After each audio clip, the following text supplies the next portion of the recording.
ما اصاب من حسنۃ فمن اللہ، اے انسان تجھے جو بھلائی بھی حاصل ہوتی ہے اللہ کی عنایت سے ہوتی ہے، اور جو مصیبت تجھ پر آتی ہے وہ تیرے اپنے کسب و عمل کی بدولت ہوتی ہے۔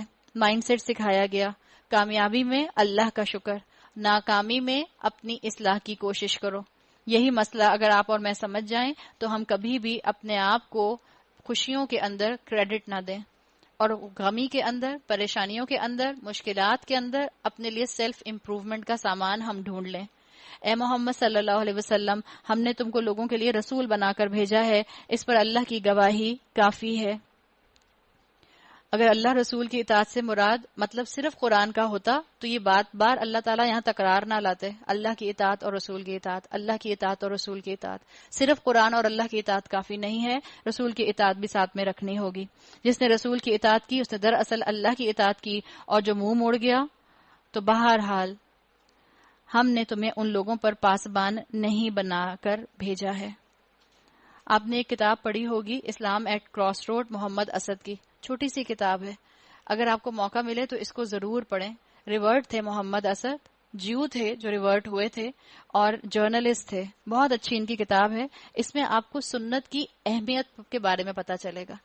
ان کا کہنا ہے کہ اسلام کا دروازہ سنت کی چابی سے کھلتا ہے، شریعت پر عمل کرنے کا طریقہ کار اس کی چابی سنت ہے۔ بہت اچھی کتاب ہے اسلام ایٹ کراس روڈز، اگر موقع ملے تو ضرور پڑھیے۔ اب منافقوں کا ذکر آ رہا ہے، وہ منہ پر کہتے ہیں کہ ہم مطیع فرمان ہیں، مگر جب تمہارے پاس سے نکلتے ہیں تو ان میں سے ایک گروہ راتوں کو جمع ہو کر تمہاری باتوں کے خلاف مشورے کرتا ہے۔ ہم بھی تو اپنے معاشرے میں میلاد دیکھتے ہیں، ہمارے معاشرے میں میلاد ہوتا ہے، نعتیں پڑھی جاتی ہیں، شادی سے پہلے میلاد کرایا جاتا ہے۔ اور کیوں کرایا جاتا ہے؟ ہم منہوں سے کیا کہہ رہے ہوتے ہیں؟ ہم اللہ رسول کے فرما بردار ہیں، اور جس وقت شادی کا فنکشن شروع ہوتا ہے، اللہ کی کتاب کے احکامات، رسول اللہ صلی اللہ علیہ وسلم کی تعلیمات پیروں تلے ہم روند دیتے ہیں۔ ہمارا بھی یہی حال ہے، تو سوچ لیں کہ کہیں ہمارے اندر منافقت کوٹ کوٹ کر تو نہیں بھری ہوئی۔ اللہ ان کی یہ ساری سرگوشیاں لکھ رہا ہے، تم ان کی پرواہ نہ کرو اور اللہ پر بھروسہ رکھو، وہی بھروسے کے لیے کافی ہے۔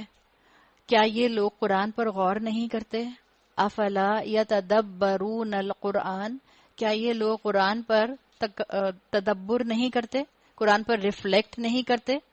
قرآن پر تدبر انسان کو ریلیکسنگ انجوائمنٹ دیتا ہے، لیکن کب؟ جب آپ کو اور مجھے قرآن سمجھ آئے گا، جب آپ اور میں عربی زبان کی گہرائی کو سمجھیں گے، جب آپ اور میں اس کے ایسنس کو سمجھیں گے۔ دنیا کی نقلی کتابیں پڑھ کر تو ہمیں بڑا رونا بھی آتا ہے، خوشی بھی ہوتی ہے، ہنس بھی پڑھتے ہیں، بڑے بڑے ناول پڑھ کر کہتے ہیں واہ کیا ناول ہے۔ آپ بچوں کو اتنے بڑے بڑے 700 صفحوں کے، ہزار صفحوں کے ناول دیں، کیسی بک سمری لکھ کر لے کر آئیں گے بہترین انداز میں، اور آپ ان سے کہیں ذرا بیٹا ایک پارے کی سمری تو لکھ کر لاؤ، لکھ کر لا سکتے ہیں؟ اس لیے کہ ہم نے ان کو وہ علم نہیں دیا ہے۔ تو قرآن کے ساتھ یہ ریلیشن شپ ڈیولپ کرنے کی دعوت دی گئی۔ افلا یتدبرون القرآن، کیا یہ قرآن پر غور نہیں کرتے؟ قرآن کے اوپر غور کرنے کے دو لیول ہیں، ایک ہے تذکر، تذکر ہے نصیحت حاصل کرنے کے لیے، یہ تذکر ترجمہ پڑھ کر بھی حاصل ہو سکتا ہے، تذکر لفظی ترجمہ پڑھ کر بھی حاصل ہو سکتا ہے، قرآن کی تشریح سن کر بھی حاصل ہو جاتا ہے۔ تدبر یہ قرآن کی زبان کی گہرائی میں جا کر حاصل ہوتا ہے، اسکالرز یہ کام کرتے ہیں۔ اللہ ہماری اولادوں میں ایسے بچے نکالے جو اسلام کے اسکالر بنے۔ یہ جو یہاں پر یتدبرون القرآن آیا، اس کو بتائے بغیر میں آگے جا نہیں پا رہی۔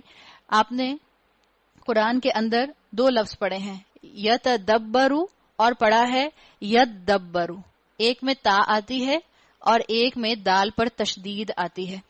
آپ میں سے جو تجوید کے اسٹوڈنٹ ہیں، جو لوگ قرآن کی ریسیٹیشن کو پراپرلی پڑھنے کے لیے علم التجوید پڑھتے ہیں، آپ نے تجوید کے اندر ایک ٹرم پڑھی ہوگی ادغام کی، مرج کرنے کی، پڑھی ہے نا؟ مرج کر دیتے ہیں۔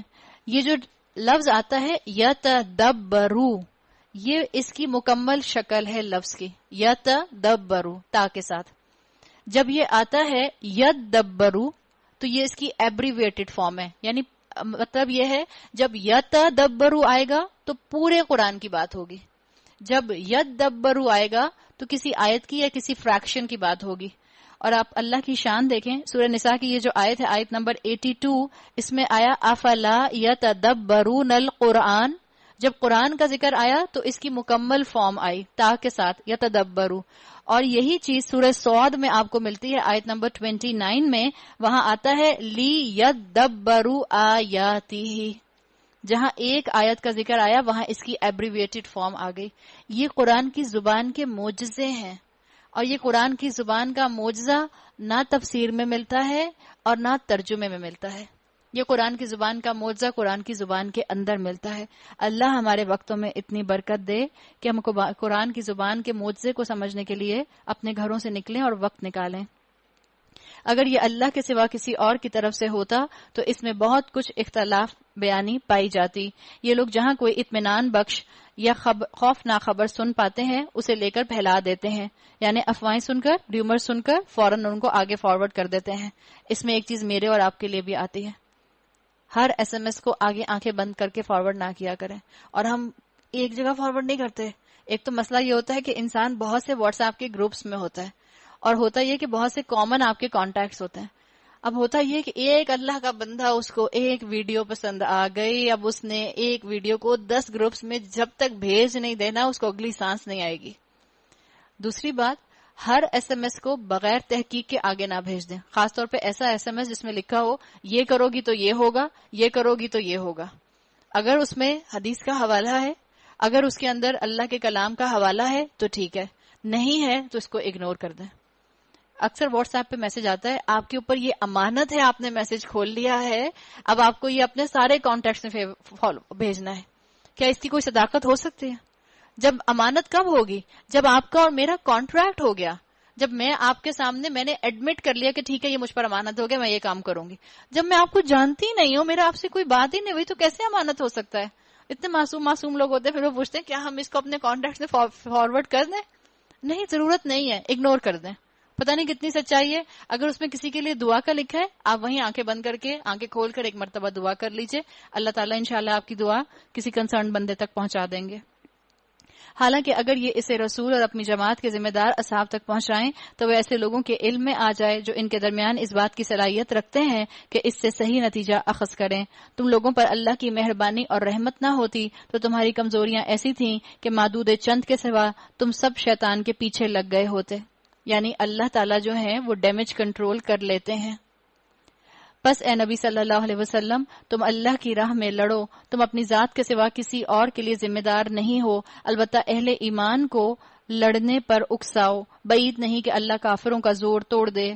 اللہ کا زور سب سے زیادہ زبردست اور اس کی سزا سب سے زیادہ سخت ہے. جو بھلائی کی سفارش کرے گا وہ اس میں سے حصہ پائے گا، جو برائی کی سفارش کرے گا وہ اس میں سے حصہ پائے گا. یعنی بتا دیا گیا کہ کسی کو آپ نیکی کا عمل بتائیں گی تو وہ آپ کے لیے صدقہ جاریہ بن جائے گا. اپنی نیکی کو بڑھانے کا چین ایفیکٹ، ریپل ایفیکٹ پیدا کرنے کا طریقہ یہی ہے کہ جو نیک کام کریں وہ دوسروں کو بھی بتا دیں تاکہ وہ اس پر عمل کریں. اور سب سے بہترین صدقہ جاریہ اولاد کی شکل میں انسان بناتا ہے.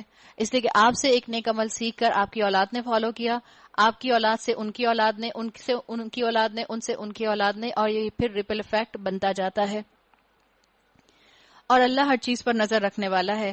وَإِذَا حُيِّيتُم بِتَحِيَّةٍ فَحَيُّوا بِأَحْسَنَ مِنْهَا، جب کوئی احترام کے ساتھ تمہیں سلام کرے تو اس کو اس سے بہتر طریقے کے ساتھ جواب دو، یا کم از کم اسی طرح. اللہ ہر چیز کا حساب لینے والا ہے. آپ کو آپ کی میٹ سلام کرتی ہے، آپ کہتی ہیں یہ کہا ہے اللہ تعالیٰ نے؟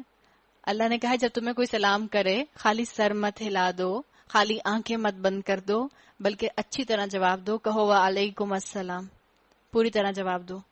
اور اگر آپ باہر سے آ رہی ہیں تو آپ سلام کریں پہلے، اس لیے کہ جو باہر سے آتا ہے سنت نبوی بتاتی ہے کہ پہلے اس کو سلام کرنا چاہیے. اگر آپ گھر میں موجود ہیں، سامنے والا کوئی باہر سے آ رہا ہے، اس کو موقع دیجئے، ہو سکتا ہے وہ بھول جائے، پھر آپ سلام کر لیجئے. اور اگر آپ اپنے نوکر کو سلام کا جواب دے رہی ہیں، کیا نوکر کو ہم سلام کرنے میں پہل کر سکتے ہیں؟ اچھا، کر سکتے ہیں، بہت اچھی بات ہے، کر سکتے ہیں الحمدللہ. نوکر کو سلام کرنے میں پہل کر لیا کریں. مثال کے طور پہ نوکر گھر میں کام کر رہے ہیں، آپ یہاں سے جائیں گی، نوکر گھروں میں ہوں گے، آپ اندر داخل ہوتے ساتھ نوکروں کو سلام کر لیجئے. اور بچوں کو بھی سکھائیں. بچے آپ کو ہے کہتے ہیں، یو کہتے ہیں، جو بھی کہتے ہیں، بچوں سے کہو بیٹا یہ ہے اور یو بعد میں کہہ دیا کرو، پہلے سلام کر لیا کرو یا سلام کا جواب دے دیا کرو. اگر وہ آپ کو کہتے ہیں یو سلام کرنے کے بعد، تو آپ کہہ دیں وعلیکم یو، تاکہ ان کو پتا چلے کہ ان کو سلام کرنا ہے. ایک اور اچھی روٹین اپنائی جا سکتی ہے، ہر سلام کے اوپر سلام کرنے والے کو 30 نیکیاں ملتی ہیں. تو ایک اچھی عادت یہ اپنائی جا سکتی ہے، کیونکہ ہم جس ملک میں رہتے ہیں وہاں 97% آبادی مسلمانوں کی ہے. آپ فون اٹھائیں، آپ کہیں السلام علیکم. بعض آپ کو رشتے دار آپ کا مذاق اڑائیں گے، کیوں تم کیا کسی ٹیلی فون ایکسچینج کمپنی میں نوکری کرنے لگ گئی ہو، یا تم ایئر ہوسٹس ہو، کون بول رہا ہے؟ جب آپ اٹھاتے ساتھ ہیلو کی بجائے السلام علیکم کہتے ہیں.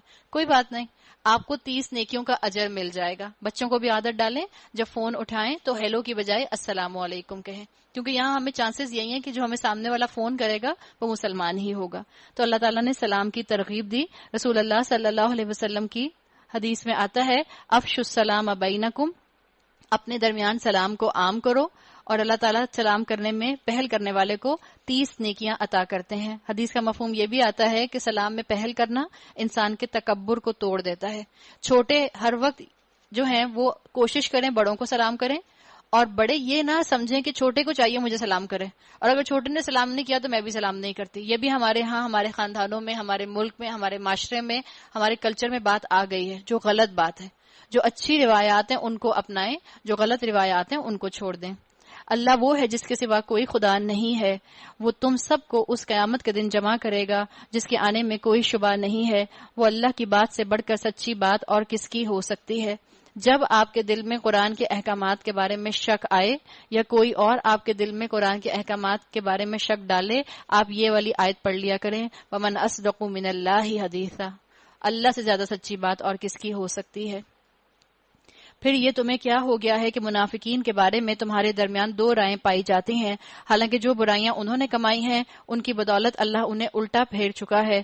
کیا تم چاہتے ہو کہ جسے اللہ نے ہدایت نہیں بخشی اسے تم ہدایت بخش دو، حالانکہ جس کو اللہ نے راستے سے بھٹکا دیا اس کے لیے تم کوئی راستہ نہیں پا سکتے. وہ تو یہ چاہتے ہیں کہ جس طرح وہ خود کافر ہیں اس طرح تم بھی کافر ہو جاؤ، تاکہ تم اور وہ سب یکساں ہو جائیں. لہٰذا ان میں سے کسی کو اپنا دوست نہ بناؤ جب تک کہ وہ اللہ کی راہ میں ہجرت کر کے نہ آ جائیں، اور اگر وہ ہجرت سے باز رہیں تو جہاں پاؤ انہیں پکڑو اور قتل کرو. یہاں بتا دیا گیا کہ جب مسلمان معاشرے کو ایک دفعہ اسٹرینتھن کیا جائے گا تو علم پہنچا دیا جائے گا، ان کو موقع دے دیا جائے گا، لیکن اگر پھر وہ بات نہ مانے تو ان کے ساتھ قتال کیا جائے گا. اور ان میں سے کسی کو اپنا دوست اور مددگار نہ بناؤ. البتہ وہ منافق اس حکم سے ایکسیپشن ہیں جو کسی ایسی قوم سے جا ملے جس کے ساتھ تمہارا معاہدہ ہے. اسی طرح وہ منافق بھی مستثنا ہیں جو تمہارے پاس آتے ہیں اور لڑائی سے دل برداشتہ ہیں، نہ تم سے لڑنا چاہتے ہیں نہ اپنی قوم سے. اللہ چاہتا تو ان کو تم پر مسلط کر دیتا اور وہ بھی تم سے لڑتے. لہٰذا اگر وہ تم سے کنارہ کش ہو جائیں اور لڑنے سے باز رہیں اور تمہاری طرف صلح و آتشی کا ہاتھ بڑھائیں تو اللہ نے تمہارے لیے ان پر دست درازی کی کوئی سبیل نہیں رکھی. ایک ایسا مقام آیا تھا مدینہ کے دور میں جب اللہ کے رسول صلی اللہ علیہ وسلم نے معاہدے کیے اور آس پاس کے سب قبیلوں سے معاہدہ کیا کہ جب اگر ہم پر کوئی جنگ کرے گا تو آپ ہمارے رفیق بن کر، ساتھی بن کر ہمارا ساتھ دیں گے. کچھ قبائل ایسے تھے جنہوں نے کہا کہ نہیں، ہم کسی کا ساتھ نہیں دیں گے، نہ ہم مکہ والوں کے ساتھ ہیں نہ ہم مدینہ والوں کے ساتھ ہیں. ان کا یہاں ذکر کیا گیا ہے. ایک اور قسم کے منافق تمہیں ایسے ملیں گے جو چاہتے ہیں کہ تم سے بھی امن میں رہیں اور اپنی قوم سے بھی، مگر جب کبھی فتنے کا موقع پائیں گے اس میں کود پڑیں گے. ایسے لوگ اگر تمہارے مقابلے سے باز نہ رہیں اور صلح سلامتی تمہارے آگے پیش نہ کریں اور اپنے ہاتھ نہ روکیں تو جہاں وہ ملیں انہیں پکڑو اور مارو، اور ان پر ہاتھ اٹھانے کے لیے ہم نے تمہیں کھلی حجت دے رکھی ہے. اسلام کا ڈائنامزم سامنے آ رہا ہے کہ اسلام اسٹیٹک مذہب نہیں ہے. اب یہ مطلب نہیں ہے اس کا کہ جب اللہ نے کہا فَخُذُوهُمْ وَاقْتُلُوهُمْ حَيْثُ ثَقِفْتُمُوهُمْ، کہ اس کا مطلب یہ ہے کہ اگر تمہیں مال میں کوئی غیر مسلم نظر آ جائے تو اسے مار دو، پکڑو اسے اور زور سے مارنا شروع کر دو. نہیں، یہ حالت جنگ کی بات ہو رہی ہے، حالت حرب کی بات ہو رہی ہے. کسی مومن کا یہ کام نہیں ہے کہ دوسرے مومن کو قتل کرے الا یہ کہ اس سے چوک ہو جائے. قتل خطا کا یہاں پر ذکر کیا جا رہا ہے. اور جو شخص کسی مومن کو غلطی سے قتل کر دے تو اس کا کفارہ یہ ہے کہ ایک مومن کو غلامی سے آزاد کرے اور مقتول کے وارثوں کو بلڈ منی دے الا یہ کہ وہ خون بہا معاف کر دے. لیکن اگر وہ مسلمان مقتول کسی ایسی قوم سے تھا جس سے تمہاری دشمنی ہو تو اس کا کفارہ ایک مومن غلام آزاد کرنا ہے. اور اگر وہ کسی ایسی غیر مسلم قوم کا فرد تھا جس سے تمہارا معاہدہ ہو تو اس کے وارثوں کو خون بہا دیا جائے گا اور ایک مومن غلام کو آزاد کرنا ہوگا۔ یہ سب اس لیے کیا گیا تاکہ واقعے کی دہشت ایسی ہو جائے کہ لوگ قتل کرنے کی طرف جائیں ہی نہیں۔ اسلام کا مزاج پریونٹیو ہے، اسلام دور دور تک پہرے بٹھا دیتا ہے، اور یہ ساری باتیں جو آ رہی ہیں یہ انٹرنیشنل پالیٹکس کی آ رہی ہیں۔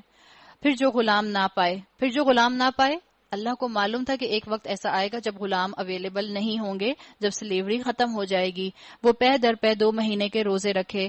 یہ اس گناہ پر اللہ سے توبہ کرنے کا طریقہ ہے۔ کیا طریقہ ہے؟ تاکہ تمہارے گناہ کا گلٹ تمہارے اندر سے ختم ہو جائے، اس لیے کہ گلٹ جو ہوتا ہے وہ انسان کی صلاحیتوں کو زنگ لگا دیتا ہے، تو گلٹ کا شکار شخصیت، اچھی شخصیت، اچھا مومن نہیں بن پاتی۔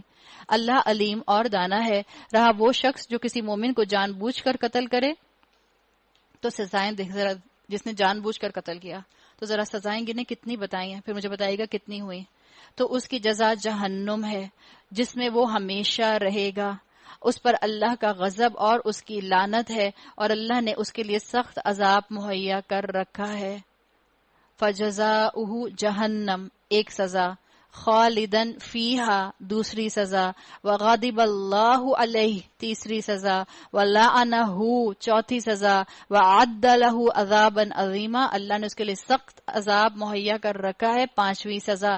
قتل عمد کی 5 سزائیں بتا دی گئیں جو کوئی جان بوجھ کر مرڈر کرے، اور ہم جس شہر میں رہتے ہیں وہاں ٹارگٹ کلنگ کے نام پر روز 10 سے 11 لوگ مار دیے جاتے ہیں۔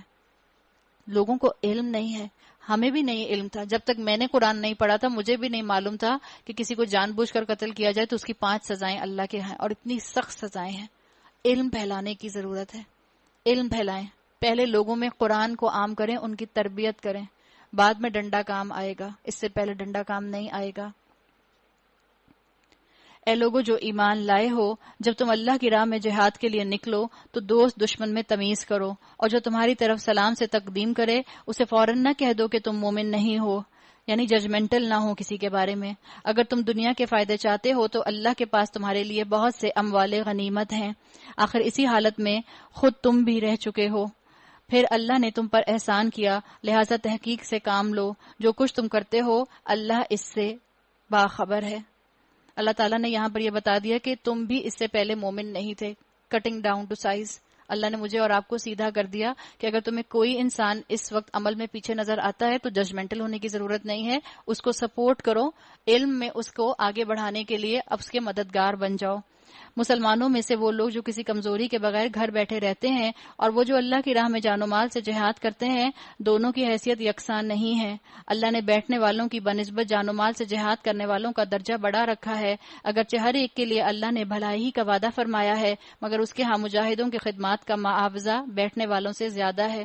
اور اللہ نے کام کرنے والوں کے لیے کیا معاوضے دیے؟ 4 وعدے کیے، ان کے لیے اللہ کی طرف سے بڑے درجے ہیں اور مغفرت ہے اور رحمت ہے، اور اللہ معاف کرنے والا اور رحم فرمانے والا ہے۔ اب کیا آپ کا اور میرا دل چاہے گا کہ ہم گھر بیٹھے رہیں، یا دل چاہے گا کہ ہم بھی قرآن پڑھنے کے لیے نکلیں؟ یقیناً دل چاہتا ہے کہ ہم قرآن پڑھنے کے لیے نکلیں۔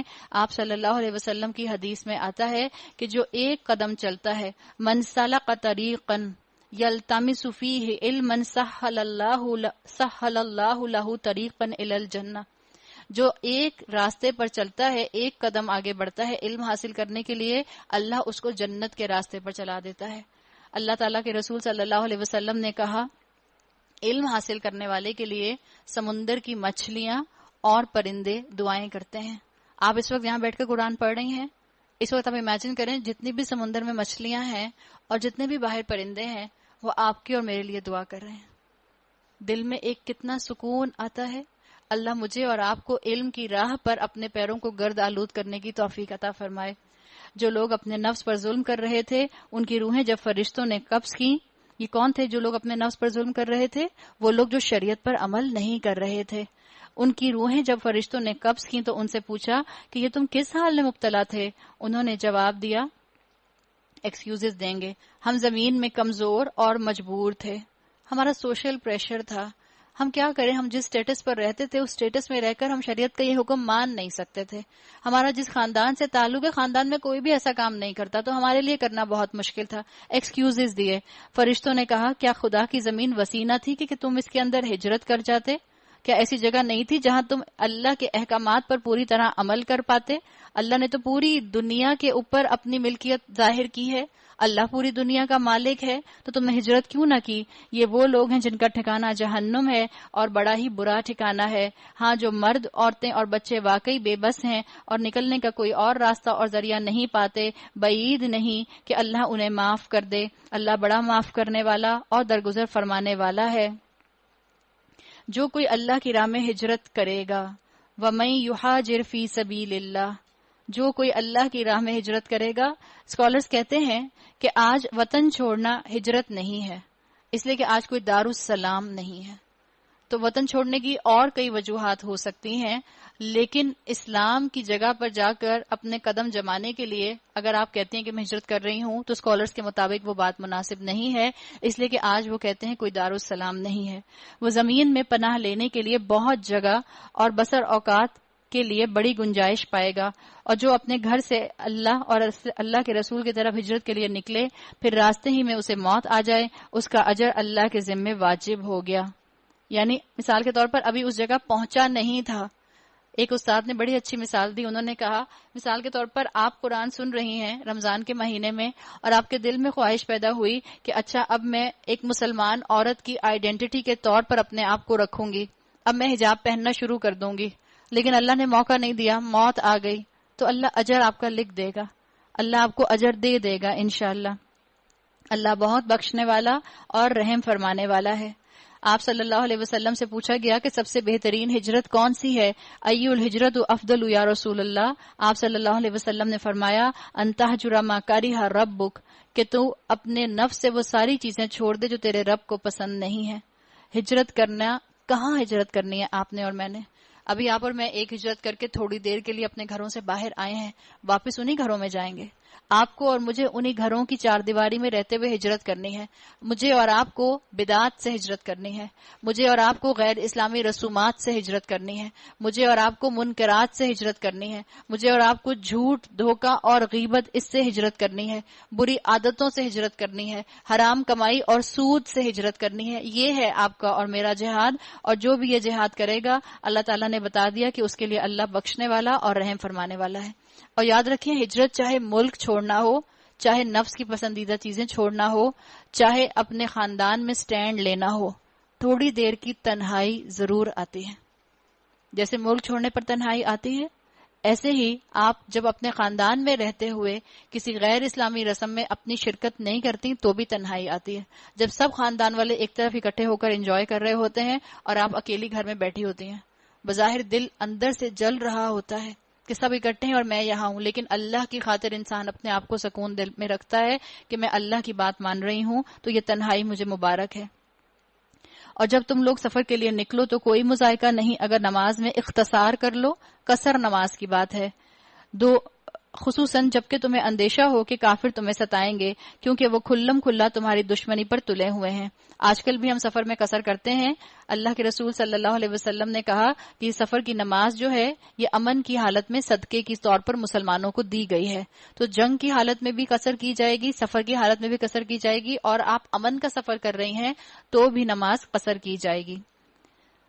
اور اے نبی صلی اللہ علیہ وسلم، جب تم مسلمانوں کے درمیان ہو اور حالت جنگ میں انہیں نماز پڑھانے کے لیے کھڑے ہو تو چاہیے کہ ان میں سے ایک گروہ تمہارے ساتھ کھڑا ہو اور اپنا اسلحہ لیے رہے۔ یہ صلاۃ الخوف کی بات ہے، جب صلاۃ الخوف ہو، جب دشمن کے حملہ کرنے کا ڈر ہو، پھر جب وہ سجدہ کر لے تو پیچھے چلا جائے، اور دوسرا گروہ جس نے ابھی نماز نہیں پڑھی ہے آ کر تمہارے ساتھ نماز پڑھے، اور وہ بھی چوکنا رہے اور اپنے اسلحہ لیے رہے، کیونکہ کفار اس طاق میں ہیں کہ تم اپنے ہتھیاروں اور اپنے سامان کی طرف سے ذرا غافل ہو تو وہ تم پر یکبارگی ٹوٹ پڑیں۔ البتہ اگر تم بارش کی وجہ سے تکلیف محسوس کرو یا بیمار ہو تو اسلحہ رکھ دینے میں مذائقہ نہیں، مگر پھر بھی چوکنے رہو۔ یقین رکھو کہ اللہ نے کافروں کے لیے رسوا کن عذاب مہیا کر رکھا ہے۔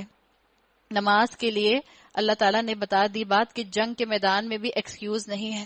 جنگ کے میدان میں نماز کا خیال کون رکھے گا جو عام زندگی میں نماز کی پابندی کرنے والا ہوگا؟ نماز کسی صورت میں چھوڑی نہیں جا سکتی، اور آپ اور میں اپنی زندگی میں اگر اپنے پاس ایسے لوگ دیکھیں، اپنی اولادوں کو دیکھیں کہ وہ نماز نہیں پڑھتی اور وہ کہتی ہیں کہ کیا ہو گیا، یو اونلی لیو ونس، پڑھ لیں گے نا نماز جب دل کرے گا، پڑھ لیں گے نا نماز جب بوڑھے ہوں گے، پڑھ لیں گے نا نماز جب اپنے دنیا کے کاموں سے فارغ ہوں گے. آپ کو اور مجھے ان کو احساس دلانے کی ضرورت ہے. احساس انشاءاللہ ان کے اندر آئے گا تو نماز ان کے لیے ان کا دن بھر کا اینکر بن جائے گی. یہ نماز ان کو انشاءاللہ اللہ سے جوڑ کر رکھے گی. پھر جب نماز سے فارغ ہو جاؤ تو کھڑے اور بیٹھے اور لیٹے اور ہر حال میں اللہ کو یاد کرتے رہو. جب اطمینان نصیب ہو جائے تو پوری نماز پڑھو. نماز در حقیقت ایسا فرض ہے جو پابندی وقت کے ساتھ اہل ایمان پر لازم کیا گیا ہے. اللہ کی اطاعت ہم نے اور آپ نے کرنی ہے، چاہے ہم جائے نماز پر ہوں چاہے جائے نماز پر نہ ہوں. جب جنگ میں نماز نہیں چھوڑی جا سکتی تو شادی پر نماز کیسے چھوڑی جا سکتی ہے؟ اگر دلہن کہے کہ مجھے نماز پڑھنی ہے مغرب کی اور مجھے نماز پڑھنے دیں، تو امی کہتی کیا ہو گیا، آج کے دن تو نماز چھوڑ دو، بعد میں پڑھ لینا، قضا پڑھ لینا. ابھی ہم نے پیچھے تیمم کا ذکر کیا تھا نا. شادی بیاہ کے موقع پر دلہنوں کو مشورہ دیا جاتا ہے کہ آپ تیمم کر لیں. کیا دلہن تیمم کر سکتی ہے؟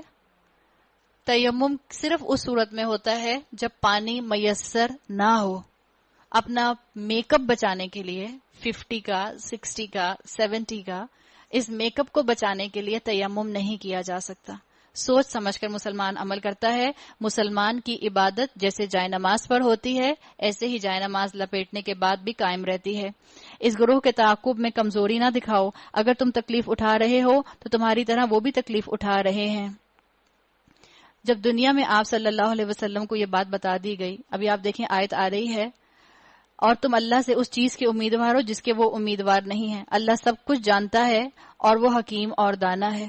اللہ تعالیٰ نے کہہ دیا کہ اپنی ایفرٹس میں کمزوری نہ دکھاؤ. اللہ تمہارے لیے آسانی کے دروازے کھولے گا. تم کوشش تو کرو. تمہیں نماز پڑھنا مشکل لگتا ہے، تم کوشش تو کرو. تمہیں 10 لوگوں میں سے اٹھنے کے لیے کہ اچھا میں اکیلی نماز کے لیے اٹھوں یہ مشکل لگتا ہے، تم کوشش تو کرو. اللہ تمہاری کوشش کو کمزوری کو طاقت میں بدل دے گا. اے نبی، ہم نے یہ کتاب حق کے ساتھ تمہاری طرف نازل کی ہے تاکہ جو راہ راست اللہ نے تمہیں دکھائی ہے اس کے مطابق لوگوں کے درمیان فیصلہ کرو. تم بددیانت لوگوں کی طرف سے جھگڑنے والے نہیں ہو.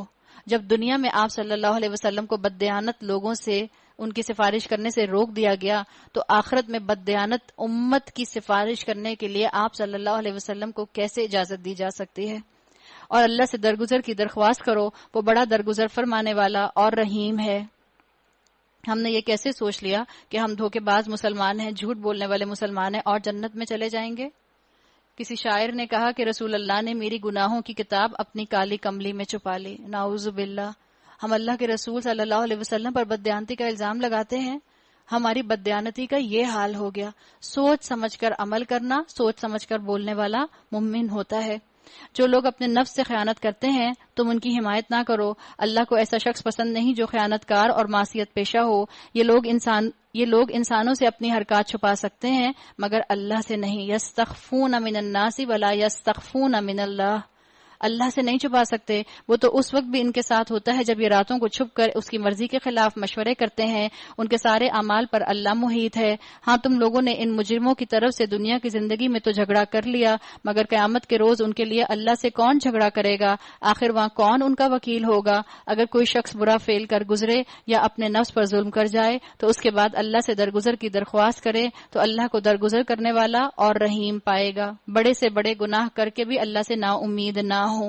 ہاں کسی انسان کے سامنے اپنے گناہوں کا کنفیشن کرنے کی ضرورت نہیں ہے مگر جو برائی کمائے تو اس کی یہ کمائی اسی کے لیے وبال ہوگی. اللہ کو سب باتوں کی خبر ہے اور وہ حکیم و دانا ہے. پھر جس نے کوئی خطا یا گناہ کر کے اس کا الزام کسی بے گناہ پر تھوپ دیا تو اس نے بڑے بہتان اور صریح گناہ کا بار سمیٹ لیا.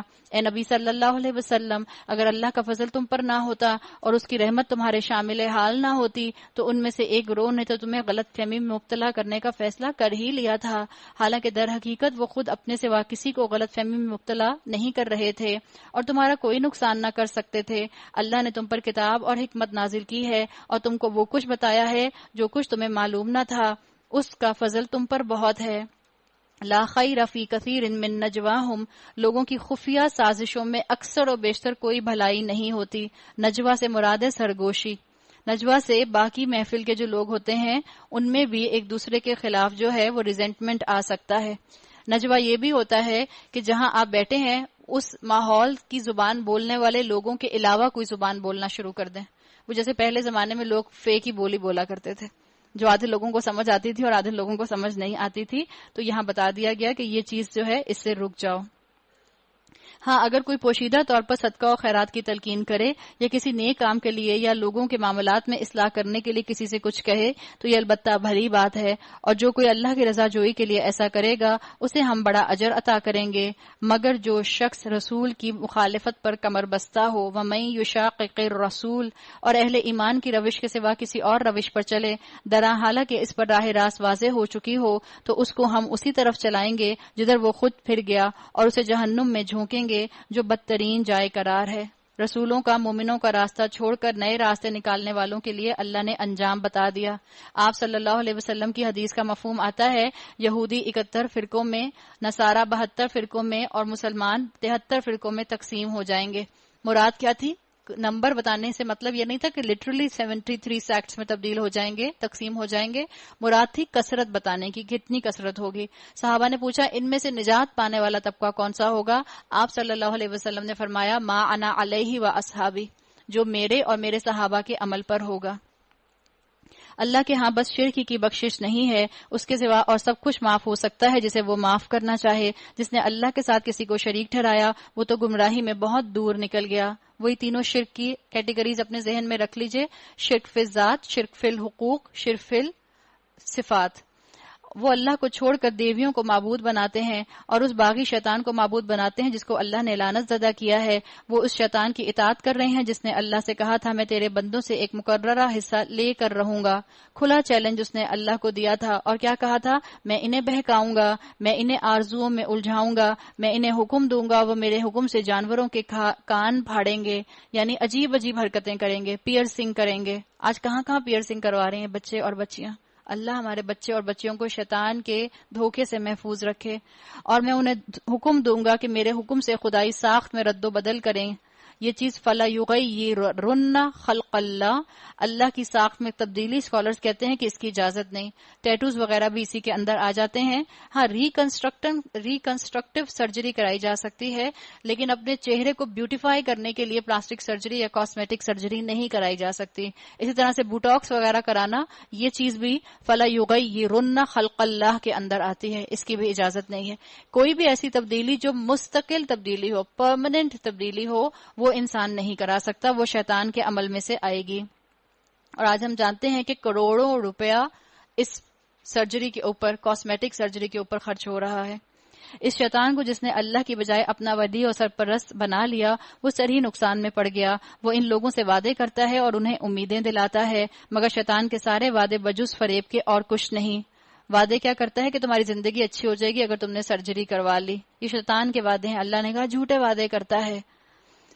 ان لوگوں کا ٹھکانہ جہنم ہے جس سے خلاصی کی کوئی صورت یہ نہ پائیں گے. رہے وہ لوگ جو ایمان لے آئیں اور نیک عمل کریں، انہیں ہم ایسے باغوں میں داخل کریں گے جن کے نیچے نہریں بہتی ہوں گی، وہ وہاں ہمیشہ رہیں گے. یہ اللہ کا سچا وعدہ ہے. اللہ کے وعدے پر یقین کر لیں. انسان اپنی زندگیوں کو فاستبقوا الخیرات کے اندر لگائے، اپنی انرجیز کو یہاں لگائے، اپنا وقت، مال، جان ضائع نہ کرے. یہ اللہ کا سچا وعدہ ہے، اور اللہ سے بڑھ کر کون اپنی بات میں سچا ہوگا.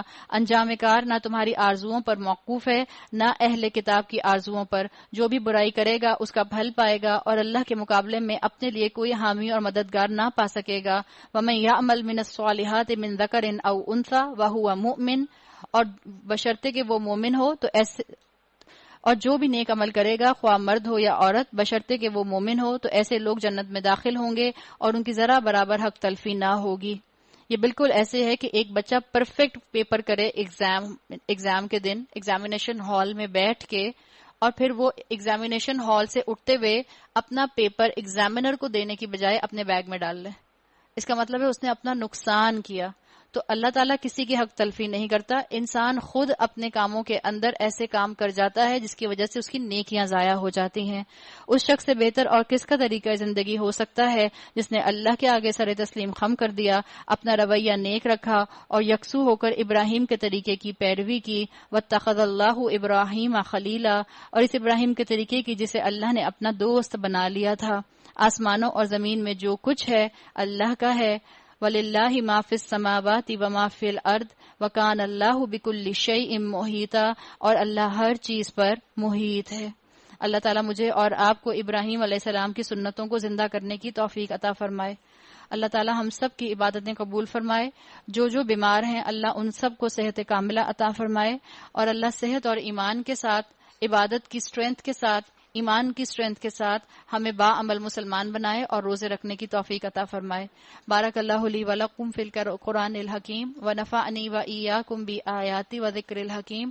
سبحانک اللہم و بحمدک، نشہد ان لا الہ الا انت، نستغفرک و نتوب الیک. السلام علیکم ورحمۃ اللہ وبرکاتہ. وبرکاتہ وبرکاتہ وبرکاتہ وبرکاتہ وبرکاتہ وبرکاتہ وبرکاتہ.